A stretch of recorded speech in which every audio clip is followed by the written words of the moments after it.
Good morning tout le monde, j'espère que vous allez bien et que vous êtes prêts parce que j'ai quelque chose d'incroyablement utile à vous apprendre aujourd'hui. C'est une méthodologie pour apprendre la retouche photo. Que tu sois débutant ou avancé, je pense que ça va t'aider. Alors hop, c'est parti!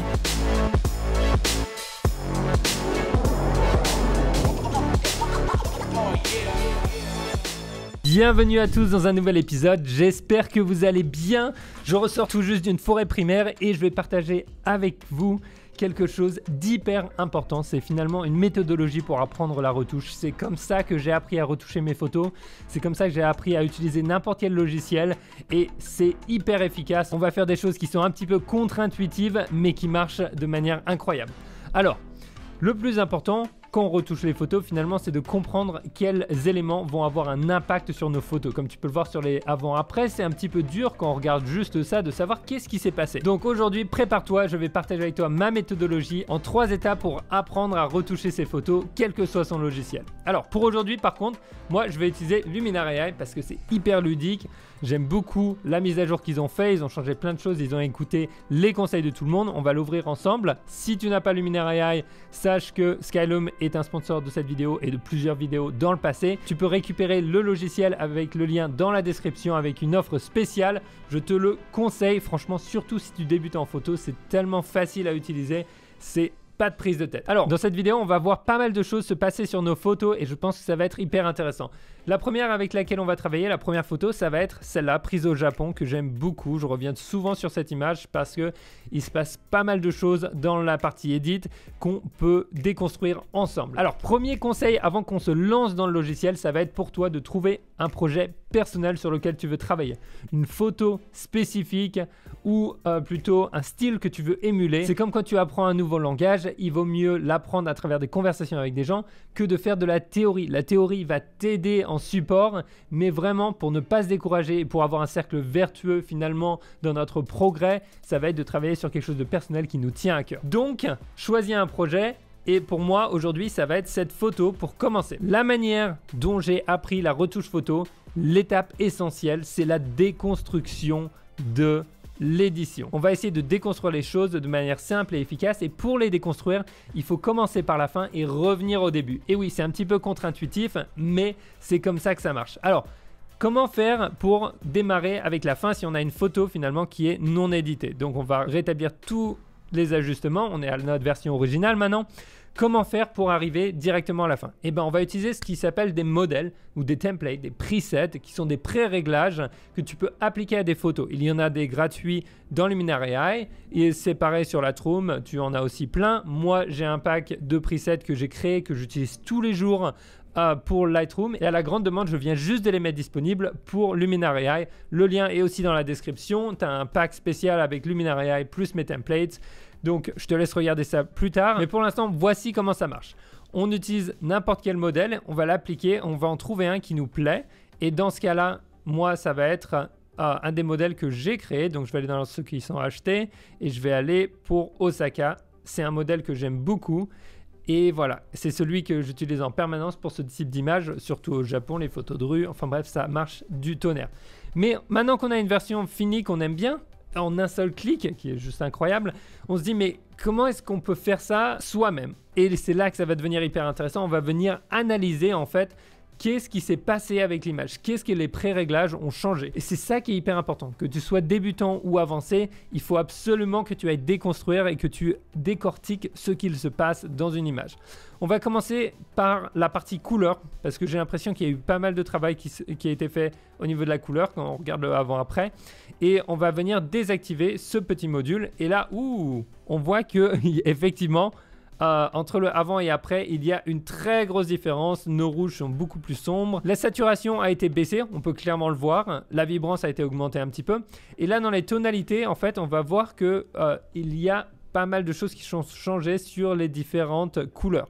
Donc, les rouges n'ont pas été modifiés en tonalité. Les oranges, un petit peu, ils ont été poussés un petit peu plus vers les jaunes que les rouges. Tu vois, si tu les déplaces, tu vas vite voir en fait que ça change dans cette partie de l'image. Donc si on revient à ce sur quoi c'était, on était sur 3. Donc voilà, et maintenant tu ferais ça pour toutes les couleurs afin de comprendre comment ça change l'image. Ensuite, on va aller dans la saturation et on peut voir que les rouges ont été baissés. Et on se dit, tiens, pourquoi est-ce que les rouges sont baissés? Parce qu'en fait, si on les augmente, le taxi devient hyper présent. Donc le pré-réglage, clairement, a réduit un petit peu les rouges. Il a aussi réduit les jaunes de manière assez forte. Et ensuite, on a la partie luminance. Et là, la partie luminance va avoir un gros impact, j'ai l'impression, parce que regarde, entre le avant et après, on a beaucoup de couleurs qui sont plus sombres. Et effectivement, le rouge a été baissé. On peut même l'assombrir encore, ou à un point où il est presque noir. L'orange, le vert et le bleu. Tout cela ont été diminués en luminance et c'est là que c'est intéressant. On commence à comprendre en fait quels sont les impacts de tous ces réglages sur nos photos. Et donc, avoir des pré-réglages et de se dire bah, je vais les déconstruire et je vais les décortiquer et comprendre ce qu'il fait, c'est comme ça qu'on va gagner du temps parce qu'on peut partir d'un résultat qu'on aime bien et revenir en arrière. Et là, on peut voir aussi qu'est-ce que le contraste intelligent. Hop, on le met en route et on l'arrête.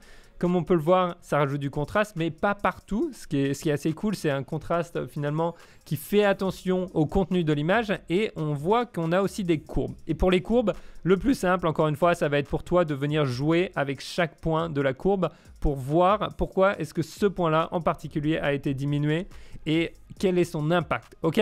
J'espère que ça a du sens. Je sais que ça peut être assez lourd la première fois, mais en gros, il faut être comme un enfant devant un nouveau logiciel. Il faut venir changer tous les paramètres pour voir ce qu'ils font. C'est comme ça qu'on apprend le mieux et n'aie pas peur, tu ne vas pas casser le logiciel. Encore une fois, tu mets un pré-réglage que tu aimes et tu regardes tout ce qui s'est passé. Et là, on peut voir que la dernière chose qui a été modifiée, c'est la partie Accent AI.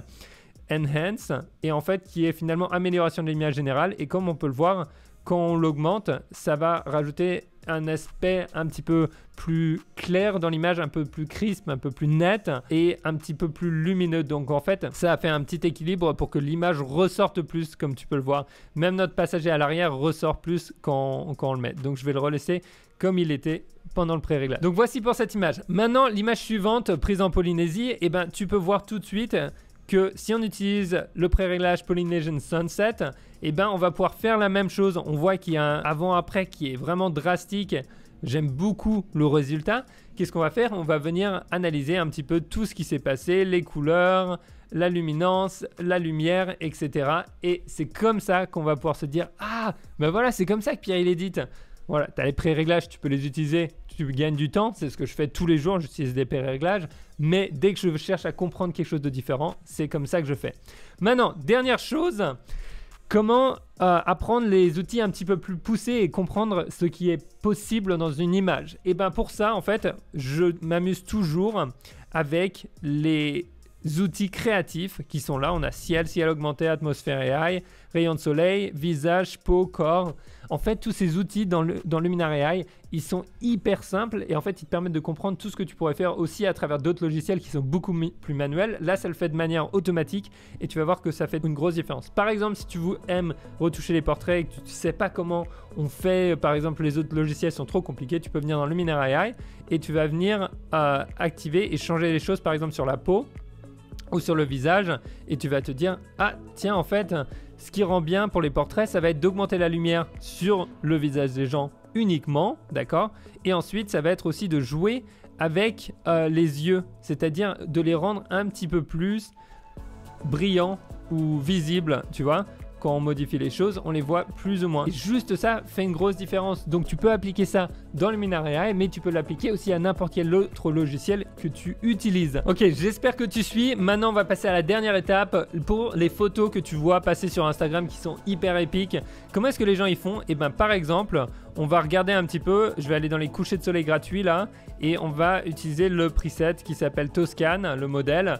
Et on voit tout de suite que plein de choses ont été changées dans l'image. Ça n'a pas l'air super naturel pour moi, mais ce qui m'intéresse, encore une fois, c'est pas d'avoir un résultat naturel, c'est de décortiquer ce qu'il se passe pour comprendre. Alors, on voit qu'il y a eu pas mal de choses qui ont été faites sur la structure, la couleur, les détails. Ça, on le connaît déjà à travers les autres pré-réglages qu'on a utilisés ensemble, ceux que j'ai créés. Ok, mais maintenant, on voit aussi qu'il y a le truc ambiance qui a été mis en route. Qui rend les choses beaucoup plus roses, ok. Donc ça veut dire qu'il y a une espèce de filtre un petit peu rosé qui a été rajouté au-dessus de l'image. Mais encore une fois, il y a aussi la partie ciel AI qui est juste là, qui a été changée. et on va désactiver. Et là, qu'est-ce qui se passe? Oh, le ciel a disparu en entier. Donc, c'est-à-dire qu'en fait, ils ont remplacé le ciel avec l'intelligence artificielle, hyper simple. Ça a l'air assez propre, même si ça n'a pas l'air hyper réaliste. Et ensuite, je vais venir dans chaque réglage et je vais regarder comment ça a été modifié. Je vais les bouger un petit peu pour justement comprendre comment ça marche. Ça va me permettre de voir comment est-ce que je pourrais l'utiliser à travers une autre image. Donc maintenant qu'on a appris ça, on a appris un nouvel outil. Qu'est-ce que ça veut dire? On va pouvoir l'appliquer encore une fois à notre image. Alors là, je vais repartir sur une base sur Polynesian Sunset parce que c'est pris lors du coucher du soleil. On va avoir des tons beaucoup plus chauds que j'aime bien. Et je vais changer le ciel juste pour voir ce que ça donne parce que ça peut être fun. Et voilà. Et maintenant, j'ai compris qu'en fait, je peux changer le ciel sur n'importe quelle photo et je vais pouvoir faire des petits réglages comme on a vu tout à l'heure, l'intensité du rééclairage, etc. qui vont rendre la photo un petit peu plus réelle. Encore une fois, le principal quand on regarde nos photos avant et après, ça va être de comprendre quels éléments ont été changés et c'est comme ça qu'on apprend vite la retouche photo. Que tu sois débutant ou que tu sois avancé, si on récapitule, quelles sont les étapes importantes pour toi? Ça va être premièrement de trouver un projet personnel sur lequel tu veux travailler. Deuxièmement, ça va être d'appliquer des pré-réglages ou de trouver des photos éditées avec un certain style et de venir décortiquer quels éléments ont été modifiés. Et la dernière partie, ça va être de toucher à tout. S'il y a des outils avancés, utilise-les tous pour voir comment ils affectent ton image. Voilà, j'espère que ça t'a aidé. Si tu veux mes pré-réglages pour mes photos, ça c'est par exemple le pré-réglage Roppongi qui marche hyper bien pour les photos de nuit, un petit peu cinématique. Je te mets tout ça en lien dans la description. Tu peux récupérer le pack avec Luminar AI, il y a une offre spéciale. Maintenant, j'espère que ça t'a aidé. Dis-moi dans les commentaires quel logiciel tu utilises et quelle méthodologie d'apprentissage tu as. Je te souhaite une hyper bonne journée. On se voit très vite pour plein de photos et plein de nouveaux tutoriels. Allez hop, get out there, go shoot, try something different, try something new. On se voit à la prochaine. Ciao!